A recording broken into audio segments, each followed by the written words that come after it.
Hello student, good morning. आज मैं फिर से मौजूद हूँ आप सबके बीच आपके अपने चैनल मैथ स्मॉल में।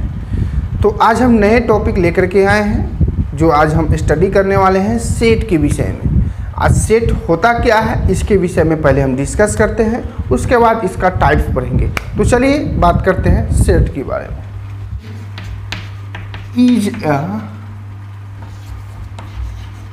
collection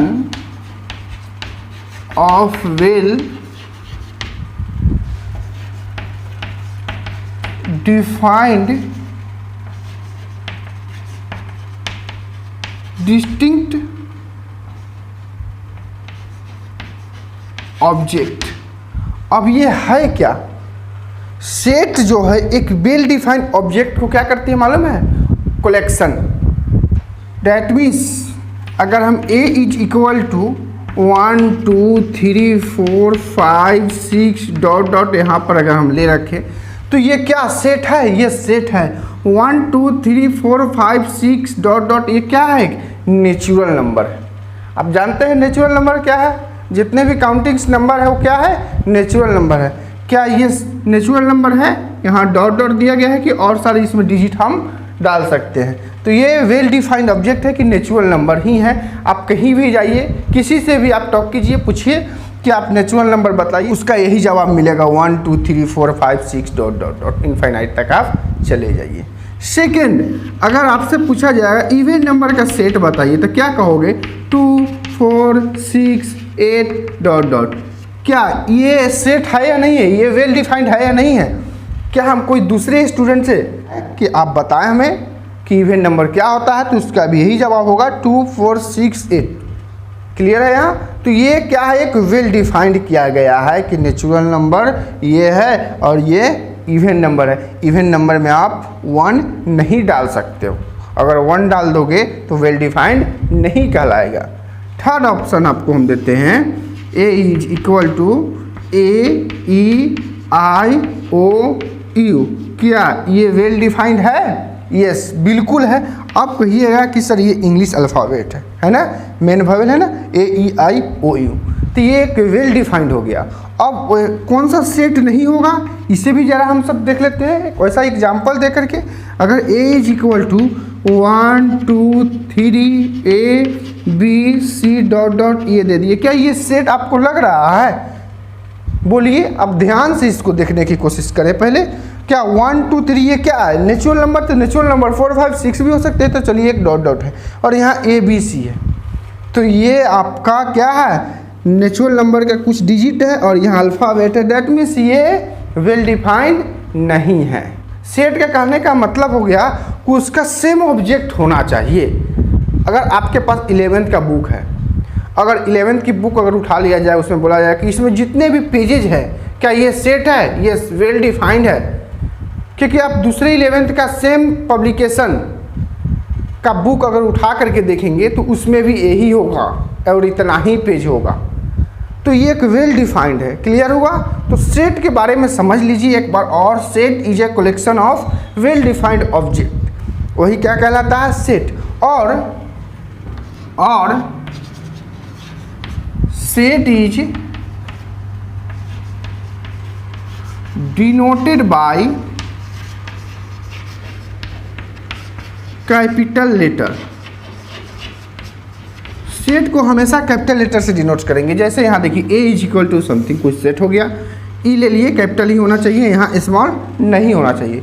इसके अंदर में जो डिजिट है ये स्मॉल लेटर हो सकते हैं। जैसे देखिए यहाँ। क्लियर हुआ? तो ये मुख्य रूप से सेट के बारे में आपको बताया गया था कि सेट होता क्या है। अब हम बताने जा रहे हैं सेट को कितने तरीके से हम लोग रीड करेंगे। ठीक है ना?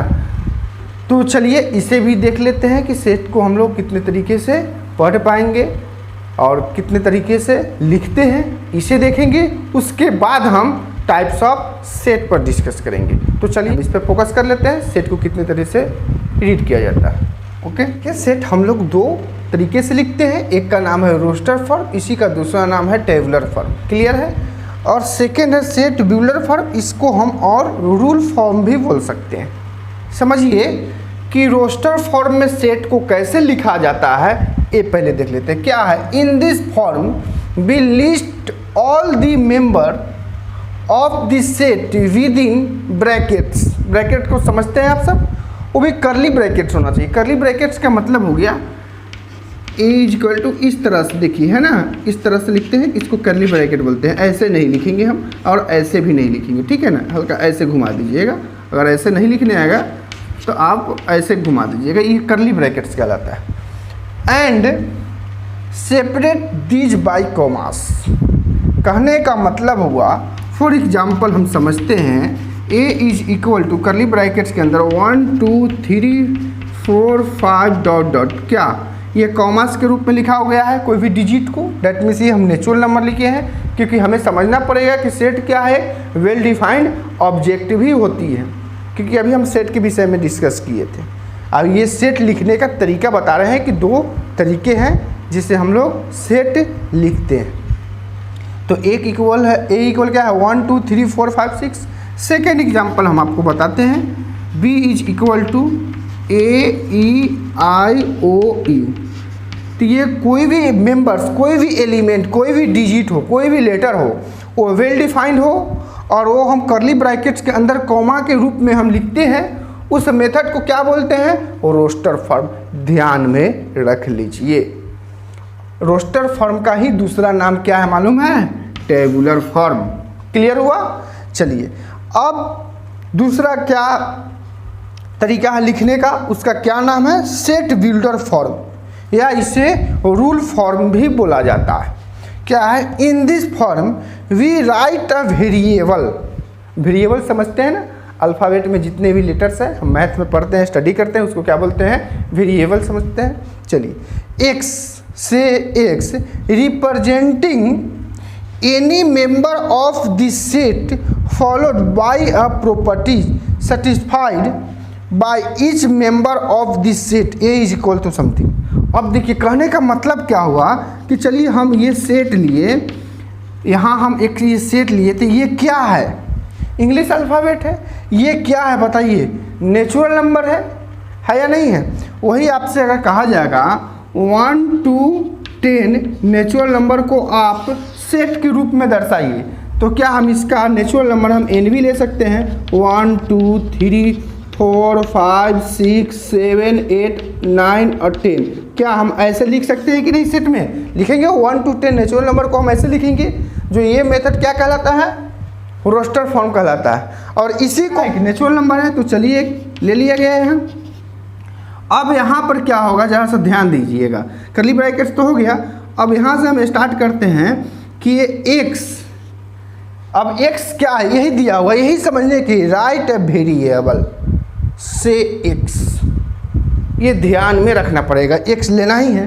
अब ये क्या है, एक्स हो गया। अब यहाँ कर देते हैं, देखिए यहाँ less than equal to 10 comma x belongs to N. अब ये चीज़ को समझिए, देखिए एक्स वेरिएबल ले लिया गया, चलिए less than equal 10 x belongs to N. X जो है क्या है, एक नेचुरल नंबर, और यहाँ कह रहा है कि 10 से नीचे आइए, इक्वल होना चाहिए। तो 10 से नीचे बताइए नेचुरल नंबर क्या होगा, इक्वल भी है, तो 10 है, 9 है, 8 होगा, 7 6 5 4 3 2 और 1, यही ना होगा नेचुरल नंबर।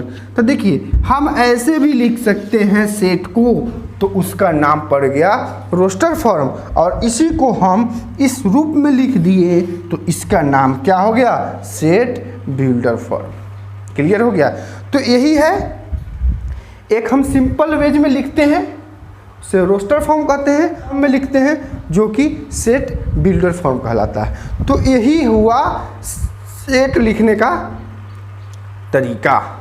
तो समझ में आ गया कि सेट को हम कितने टाइप से रिप्रेजेंट करते हैं, कितने टाइप से हम सब लिखते हैं, ये सेट के बारे में हो गया। तो चलिए अब हम सब पढ़ेंगे टाइप्स ऑफ सेट, और इसको देखिए आपके पास बुक है तो समझ में आ जाएगा, बहुत सारे क्वेश्चन मिलेगा कि आपको कहा जाए कि रोस्टर फॉर्म में क्वेश्चन दिया हुआ है तो आपको सेट बिल्डर फॉर्म में बदलना है।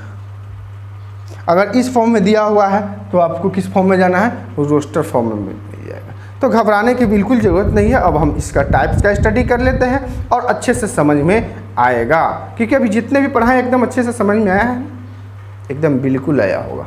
तो ये और आसान लेसन है, केवल ध्यान देने की बात है। आप इसका नोट ज़रूर बनाइएगा, ये देख करके समझ में नहीं आएगा। आप वीडियो देखिए और नोटबुक ले लीजिए और एक पेन रखिए और इसको बारीकी से आप स्टेप बाय स्टेप आप अपना एक मटेरियल बनाएं, क्योंकि आप घर पर सेल्फ स्टडी भी आसानी से कर सकें। तो चलिए अब हम इसका टाइप्स पढ़ाते हैं। तो पहला नल सेट, वाइड सेट और एम्प्टी सेट। तो नल सेट का ही दूसरा नाम वाइड सेट हुआ, तीसरा नाम एम्प्टी सेट हुआ है, एक ही बात है। इसका देखिए क्या कह रहा है इसका definition. A set which has no element is called the null set और empty set is denoted by, ये देखिए फाई का साइन, क्या है ये, फाई का साइन। कहने का मतलब हुआ कि नल सेट क्या होता है, तो ऐसा सेट जिसमें एक भी एलिमेंट नहीं प्रेजेंट हो, वही क्या कहलाता है, नल सेट कहलाता है। वही क्या कहलाता है, वॉइड सेट कहलाता है। वही क्या कहलाता है, एम्प्टी सेट कहलाता है। Clear. For example A is equal to, इसके करली ब्रैकेट तो लिख दिए लेकिन इसके अंदर कुछ नहीं लिखा हुआ है, दैट मीन्स क्या हुआ, नल सेट। क्लियर हो गया। इसको हम ऐसे भी लिख सकते हैं, ए इज इक्वल टू ऐसे फाई, तो थोड़ा सा दिखने में अच्छा लगता है। क्लियर हुआ। तो नल सेट आपको समझ में आ गया होगा, वो ऐसा सेट जिसमें एक भी एलिमेंट प्रेजेंट नहीं हो, वो करली ब्रैकेट्स के अंदर, तो वो क्या कहलाएगा आपको, नल सेट।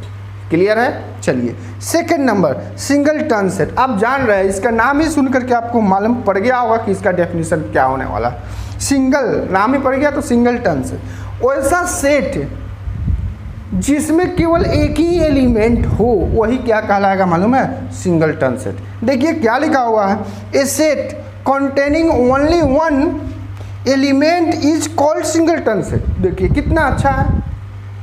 फॉर एग्जाम्पल से समझते हैं, अगर a इज इक्वल टू ले लिया गया स्मॉल a, क्या एक सिंगल एलिमेंट है, डेट मीन्स क्या हो गया, ये सिंगल टर्न सेट हो गया। b इज इक्वल टू ले लेते हैं 1, क्या ये सिंगल टर्न सेट हो गया। क्लियर, समझ में आया ये। चलिए तो समझ में आया तो लिखना स्टार्ट कीजिए। थर्ड नंबर क्या है, फाइनाइट एंड इनफाइनाइट सेट। आप देखिए नाम से आपको एकदम स्पष्ट जरूर हो रहा होगा, क्योंकि सेट बिल्कुल आसान है, इससे लेसन आसान कुछ नहीं है। ये अच्छा मौका है कि यहाँ से आप रफ्तार पकड़ ले पढ़ाई का। तो फाइनाइट कहने का मतलब हुआ वो ऐसा सेट जिसमें एलिमेंटों की संख्या श्योर हो। कहने का मतलब a इज इक्वल टू 1 2 3 4 5, चलिए श्योर है कि 5 तक ही क्या है, नेचुरल नंबर है, यहाँ और आगे हम ऐड नहीं कर सकते। तो ये श्योर हो गया ना, ये क्या कहलाएगा मालूम है, फाइनाइट। और इनफाइनाइट क्या कहलाएगा, इसी नेचुरल नंबर को हम लास्ट तक बढ़ाने की कोशिश करेंगे। तो लास्ट तक कैसे बढ़ाएंगे यह स्पष्ट नहीं हो पाता, इसीलिए डॉट डॉट दे दिया जाता है। तो ये क्या कहलाएगा मालूम है, इनफाइनाइट से। वही लिखा हुआ है यहाँ, a set which has finite number of element. Finite number समझ गए, फाइनाइट श्योर है यहाँ। चलिए, इज कॉल्ड फाइनाइट सेट और otherwise it is called an infinite set. Clear हुआ। जो हम बताएं वो स्पष्ट हो रहा है तो कमेंट में जरूर लिखिए सर क्लियर। चलिए अब इसका नेक्स्ट टाइप को भी देख लेते हैं हम लोग कि क्या है, union of set. Union of two और more set. Kind of set जब हम स्टडी कर रहे हैं तो उसमें कम से कम 2 सेट होनी चाहिए। उसे अब 3 भी हो जाए, 4 भी हो जाए, 5 भी हो जाए, 6 भी हो जाए, अच्छा होता है। यूनियन ऑफ सेट में बनाया जाता है, जितने भी सेट्स हैं सबको हम एक साथ यूनियन करेंगे, निकालेंगे। वही लिखा हुआ है, यूनियन ऑफ 2 और more sets is the set of all elements that belongs to any of these sets. कहने का मतलब अगर हम आपसे पूछेंगे कि आप कहाँ से बिलोंग्स करते हैं तो आपका जवाब यही होगा कि हम बिहार से बिलोंग्स करते हैं। तो क्या बिहार में सिर्फ आप सिंगल बिलोंग्स करते हैं क्या? मैं भी हूँ ना, मैं भी तो आपके साथ ही हूँ ना, मैं भी बिहार से बिलोंग्स करता हूँ। तो समझिए कि बिहार के अंदर में कितने सारे मेंबर्स हैं, समझ में आ गया। और लेकिन पार्टिकुलर हम आपसे पूछे हैं तो आप सेल्फ के बारे में बताएं कि चलिए मैं करता हूँ, वही बात यहाँ भी है। और this symbol used for union of sets is, ये दिया हुआ है। इसको बेहतर समझने के लिए हम एग्जाम्पल लेंगे। ए इज इक्वल टू 1 2 3 4 और बी ले लिया गया यहाँ 2 3 4 5। क्लियर है? यहाँ आपको यूनियन निकालना होगा, ए यूनियन बी, इसे यू नहीं। आप सोच रहे हैं कि ए यूनियन है, तो यूनियन को डिनोट्स किया जाता है, सिंबल हो गया। तो ए क्या है बताइए, सेट क्या है 1 2 3 4 यूनियन, बी कितना है 2 3 4 5। अब ये पहले बताइए कि दोनों सेट में क्या मिल रहा है, कौन सा एलिमेंट मिल रहा है? 2 मिला, 3 मिला, 4 मिला। तो चलिए लिख देते हैं 2 3 4 को लिख दिया गया। अब ये इसमें क्या बच गया एक्स्ट्रा 1 और इसमें क्या एक्स्ट्रा बच गया 5।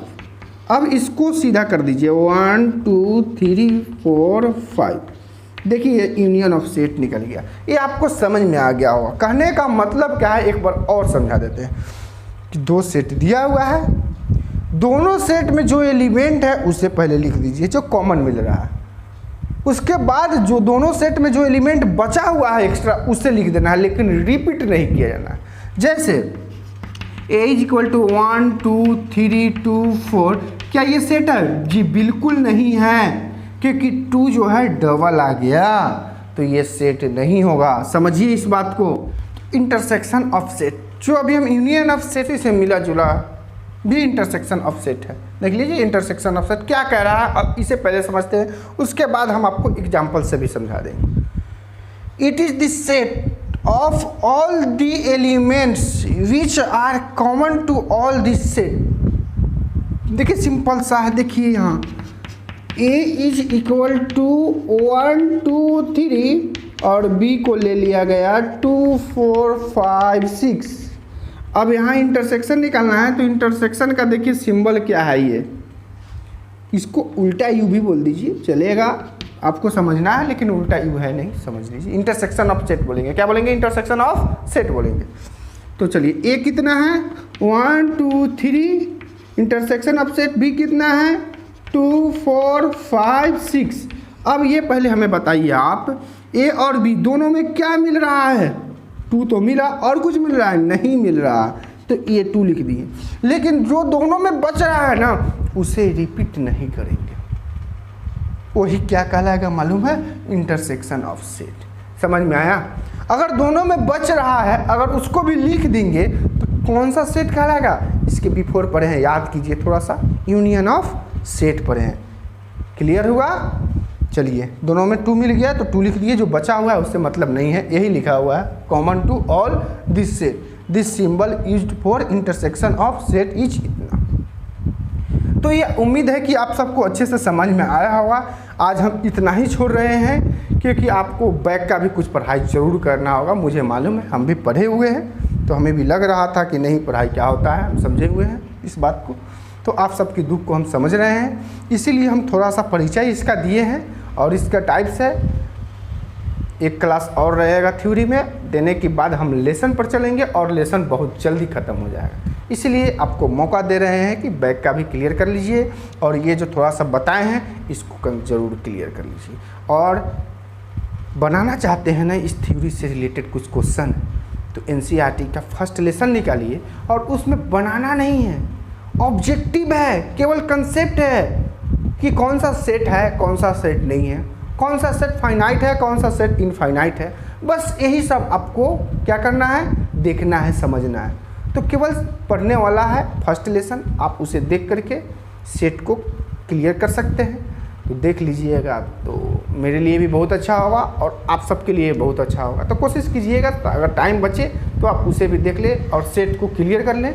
जो बचा हुआ टाइप्स है उसे हम क्लियर करके, और लेसन बहुत जल्दी ख़त्म हो जाने वाला है सेट का, क्योंकि बिल्कुल आसान और सिंपल सा आपका ये टॉपिक है जो हम अभी स्टार्ट किए हैं। तो कोई बात नहीं है, हम आपके साथ हैं। जो भी प्रॉब्लम हो आप मुझे याद करें, उस क्वेश्चन अपने आप सॉल्व हो जाएगा। ठीक है, तो आप दीजिए मुझे इजाज़त, फिर हम मिलते हैं आप सबके बीच कल।